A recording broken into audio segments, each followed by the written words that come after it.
अस्सलाम वालेकुम स्टूडेंट्स, कैसे आप सब। उम्मीद है कि आप तमाम लोग बिल्कुल खैरियत से होंगे। तो आज हम लोग करने जा रहे हैं short questions chapter number 7 bio energetics के क्लास 9th, राइट। सो जी पहला इसमें 2 पार्ट्स थे शॉर्ट क्वेश्चंस के, मतलब कि उन्होंने शॉर्ट क्वेश्चंस पहले कुछ शॉर्ट क्वेश्चंस दिए हुए हैं 6-7, फिर उसके बाद फिर से 5 से 6 शॉर्ट क्वेश्चंस दिए हैं, मतलब 2 पार्ट्स में डिवाइड किया हुआ था। मैं आपको दोनों के दोनों इसमें करवा दूंगी। तो सबसे पहला सवाल है जी, name the constituents of ATP, यानी कि कौन से पार्ट्स हैं कि जिनसे एटीपी मिलके बनता है। तो हम बुक की तरफ चलते हैं, वहीं से मैं आप लोगों को दिखाती हूँ। ये जहाँ से आप लोगों का एटीपी वाला टॉपिक स्टार्ट होता है, ये वहीं से है। ये है पेज नंबर कौन सा है जी, ये पेज नंबर 88 है। यहाँ आप लोगों को ये नज़र आ रहा होगा, this is structure of ATP. ATP molecule is made up of 3 सब units of 5 carbon sugar called ribose, ठीक है, ये है। उसके बाद डबल रिंग्ड कॉलिडेनिन और 3 फॉस्फेट ग्रुप। ये क्वेश्चन नंबर 1 हो गया। फिर उसके बाद क्वेश्चन नंबर 2 है जी, write the equation of photosynthesis, fermentation और एरोबिक रेस्पिरेशन। तो फोटोसिंथेसिस की ये वाली है, उससे अगले पेज पे, पेज नंबर 89 पे है ये वाला जो लिखा हुआ है जो येलो कलर ब्लॉक में, ये सारा 2A पार्ट का आंसर है, ठीक है। उसके बाद आप लोगों ने आ जाना है रिस्पायरेशन वाले टॉपिक पे, ठीक है। मैं आप लोगों को बताती हूँ रिस्पायरेशन वाले टॉपिक किधर है। ये थोड़ा सा आगे आ गया, जहाँ ये वाला है जो 2B लिखा हुआ है, इसको आपने सबसे पहले आप हेडिंग दोगे अल्कोहलिक फर्मेंटेशन, उसके नीचे ये फार्मूला लिखोगे सारा। फिर आप लोगों ने लिखना है लैक्टिक एसिड फर्मेंटेशन, उसके नीचे आपने ये वाला फार्मूला लिख देना है। और आखिरी जो है वो हमारे पास एरोबिक रिस्पायरेशन आप लिखोगे, जो C पार्ट है, और उसके नीचे आपने ये वाली जो येलो नहीं है, ब्लू सारा ये जो ग्रीन सा बॉक्स है, इसके अंदर जो फार्मूला है ये आपने लिख देना 2C पार्ट के अंदर, ठीक है। ये सारा हो गया। उसके बाद है name the products of anaerobic respiration in muscle cells. Muscle cells में अब एनारोबिक रिस्पायरेशन पे आप लोगों को जाना पड़ेगा, वहाँ से आप लोगों को ये मिल जाएगा। मैं आप लोगों को दिखा देती हूँ, so just wait a minute, मैं भूल गई हूँ कि वो था किधर, ठीक है। एनारोबिक रिस्पायरेशन, एक मिनट, मुझे पता है किधर है, मैं देख रही हूँ। ये आप लोगों को जहाँ से मिला था, हाँ ये सॉरी ये जो जहाँ ये ग्रीन से लिखा हुआ है ना 3, इसमें यहाँ लिखा है ड्यूरिंग विगोरस एक्सरसाइज। ये वाला जो सारा पैराग्राफ है ना, ये यहाँ तक आपने लिखना है, ठीक है। और नीचे आप लोगों ने जब ये लिख लेना, उसके बाद नीचे से ये जो आपके पास है pyruvic acid and lactic acid and ATP, ये भी इसके जवाब में भी आपने यही लिख देना है दोबारा से, ठीक है। फिर है why a part of photosynthesis is called dark reaction. तो उसे डार्क रिएक्शन क्यों कहते हैं, उसका जवाब आप लोगों को थोड़ा सा ऊपर मिल जाएगा, ये पेज नंबर 92 पे। The path now follow does not depend, अच्छा this path does not depend directly on, तो आप इसे काट सकें, this path does not directly depends upon light, that is why it is known as dark reaction और light independent reaction, ठीक है। इसका छोटा सा ये जवाब है। फिर है in the light reaction of photosynthesis why photosystem 2 occurs before photosystem 1। So photosystem 1 and 2 are named such because photosystem 1 was actually discovered and named before photosystem 2, even though photosystem 2 comes before photosystem 1 during photosynthesis.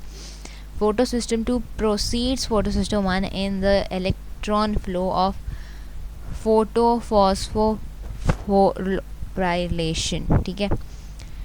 तो ये कोई मुश्किल सारा word है जो pronounce करना नहीं आ रहा ये, लेकिन इसमें मेन फ़र्क ये है, जब आप लोग डायग्राम भी देखते हैं ना लाइट और डार्क रिएक्शंस की, उसके बिल्कुल सेंटर में जो फोटो सिस्टम 2 है ना हमारे पास, उसकी जो एनर्जी है वो ज़्यादा है, इस वजह से वो पहले हो जाता है। और जो फोटो सिस्टम 1 है उसकी एनर्जी उससे फोटो सिस्टम 2 से कम है, इस वजह से वो बाद में होता है।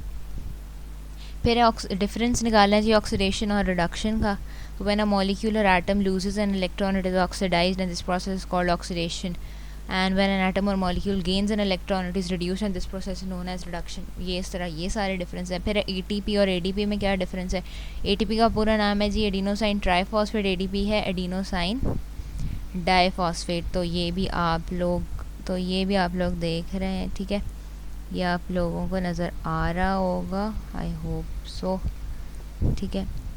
तो ये सारे इसका जवाब है, ठीक है। फिर आगे रिस्पायरेशन एंड फोटोसिंथेसिस है, तो वो आप लोगों को बुक से मिल जाएगा, वो आपके बिल्कुल जो चैप्टर का लास्ट पेज है ना उस पे है, ये 6 का पार्ट सी, ये वाला जो है कंपैरिजन ऑफ रिस्पायरेशन, ये वाला जो है comparison of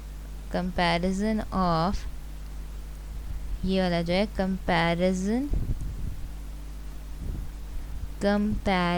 of respiration and photosynthesis, ठीक है, ठीक हो गया, ये है ये सारे का सारा। उसके बाद आप लोगों ने आगे क्या करना है, अगला जो हमारा क्वेश्चन है दैट इज़, हम इसे रेज कर देते हैं। अगला क्वेश्चन है हमारे पास difference between aerobic and anaerobic respiration, वो बिल्कुल इससे ऊपर है, ये वाला जो सारे का सारा aerobic and anaerobic, page number 93 पे है आई गेस, पेज नंबर 97 पे, पेज नंबर 97 पे है ये, ठीक है। फिर है anaerobic respiration in yeast and muscle cells, तो अब वापस एनारोबिक रिस्पायरेशन वाला टॉपिक जहाँ से स्टार्ट हो रहा है आप लोगों ने वहाँ आना है इस पेज पे। ये जो 6E से हाईलाइट किया हुआ है अल्कोहलिक फर्मेंटेशन वाला टॉपिक, ये सारा, ठीक है। फिर उसके बाद लैक्टिक एसिड फर्मेंटेशन, इसकी आखिरी जहाँ यहाँ तक, मतलब इसके फार्मूले समेत ये सारे का सारा जो ये आपने 6 पार्ट E के जवाब में लिख देना है। फिर लाइट और डार्क रिएक्शंस के ये डिफरेंस हैं सारे का सारा, ये आप लोग देख लें, ये लिख लीजिएगा। फिर ये स्ट्रोमा और ग्रैनम वाला है, ये लिख लेना है आप लोगों ने। और उसके बाद ये है हमारे पास थाइलाकॉइड और ग्रैनम, ठीक है, ये हो गया। अच्छा, अब ये जो पहला बार तो शॉर्ट क्वेश्चंस का ये कंप्लीट हो गया। अब जो अगला है ना वो है what are the immediate products of light reactions of photosynthesis, तो हम लोग देखते हैं लाइट रिएक्शन पे आप लोगों ने जाना है, ये फोटोसिंथेसिस का पार्ट है इसलिए आप लोगों को जाना पड़ेगा ऊपर, ये पेज नंबर 91 पे है, ये वाला लाइट रिएक्शंस ऑफ फोटोसिंथेसिस, ठीक है।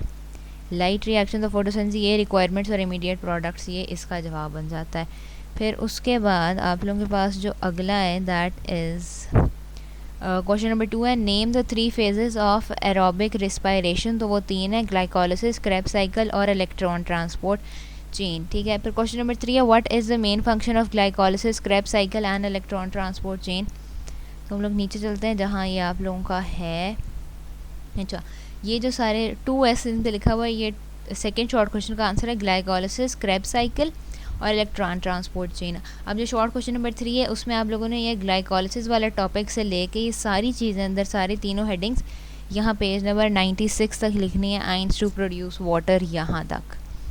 फिर उसके बाद हमारे पास क्वेश्चन नंबर 4 है, why are the majority of organism so similar in their energy metabolism, तो इस लंबे सारे जवाब की बजाय शॉर्ट साइज का ये आंसर है कि हमने क्वेश्चन से लिखना है जहाँ ये निशान है, majority of the organisms are so similar in their energy metabolism because they all are evolve from the same ancestral species, ठीक है। दोबारा रिपीट कर देती हूँ, majority of the organisms are so similar in their energy metabolism, यहाँ से question तक लिखना है, ठीक है, क्वेश्चन से देख के फिर आगे लिखना है, because they all have evolve from the same ancestor species. फिर हमारे पास लास्ट क्वेश्चन आ जाता है, only some plant cells have chloroplast but all living things are mitochondria, why, so chloroplast is found only in plant cells because it is used in the process of photosynthesis by plants, ठीक है। While mitochondria is considered as the powerhouse of the cell, it is necessary because plants use ATP, adenosine triphosphate, and since mitochondria produces ATP energy in the form of ATP, then plants and living cells must have mitochondria। तो हम लोगों ने short questions जो हैं वो complete कर लिए हैं। अगले लेक्चर में हम लोग लॉन्ग क्वेश्चंस जो एक्सटेंसिव क्वेश्चंस हैं वो कंप्लीट करेंगे, chapter number 7 class 9th biology bioenergetics chapter के।